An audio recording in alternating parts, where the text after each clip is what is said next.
thinking, what is Callie up to now? Well, there aren't many places to snorkel here in New York City, where I live, so I decided we were going to take an imaginary journey to the Great Barrier Reef in Australia.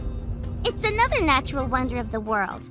The Great Barrier Reef is like hundreds of islands of rock and coral that go in and out of the ocean. So many cool fish and other creatures live there that I thought we just had to see it for ourselves. Are you ready? Okay, close your eyes and think Great Barrier Reef. Think fishies. Think sea creatures. Okay, open your eyes. We made it, friends! We're there! I guess if you were actually underwater, I couldn't talk. So, let's take a look around.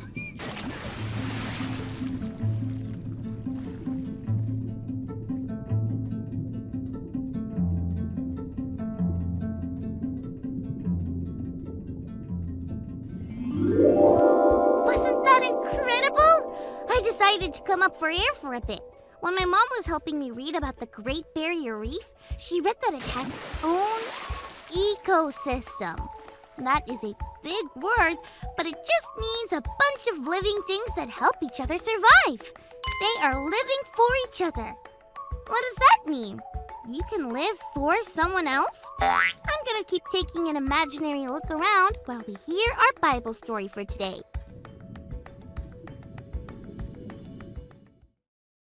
It is time for today's Bible story from the book of Psalms chapter 112.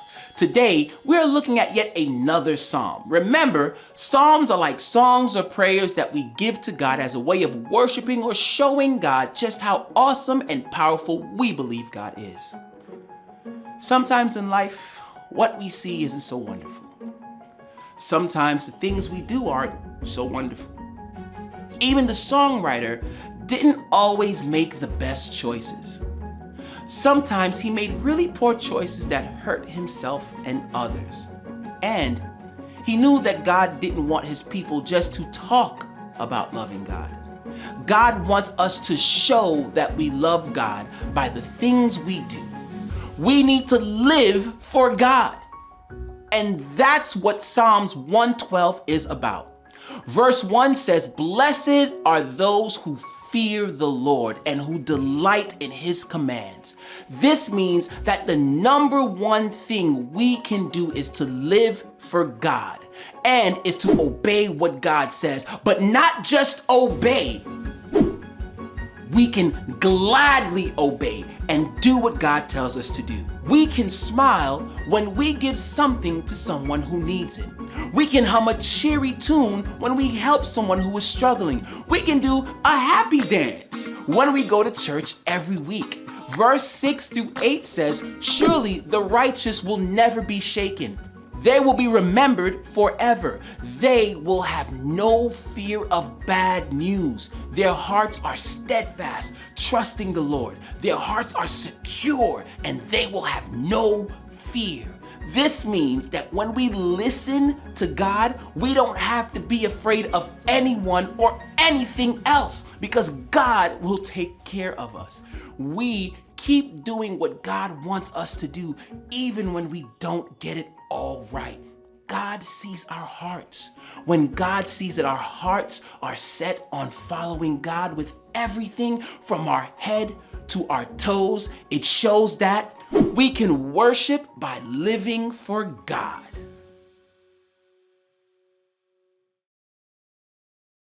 Whoa! I get it now.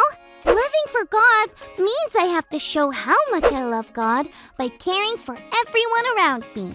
The fish, sea turtles, coral, and all the living things in the Great Barrier Reef live to help each other.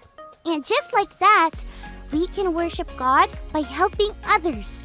When we do that, we are living for God. My mom was reading from my book about ways we can actually help the Great Barrier Reef stay alive. You want to hear them? 1. Don't waste food. That means eat all your peas. 2.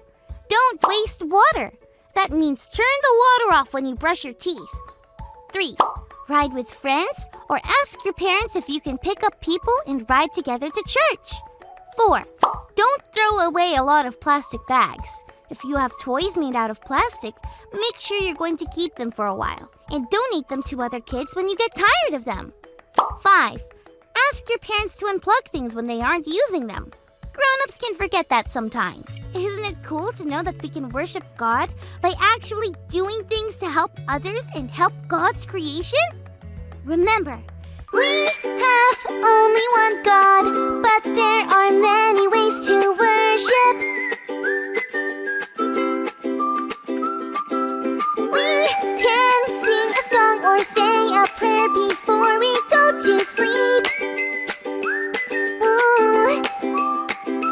God is listening to us from the moment we awake.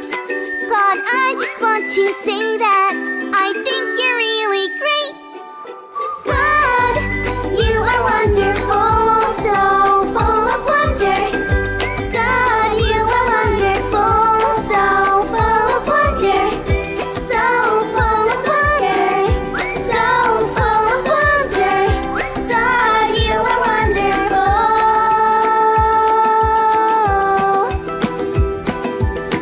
How can we say we love God? What are some other ways?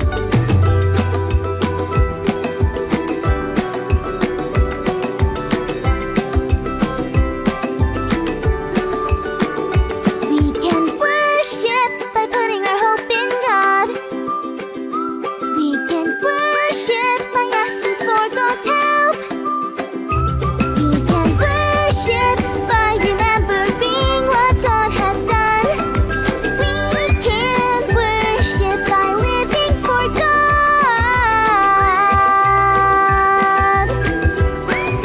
Living for God.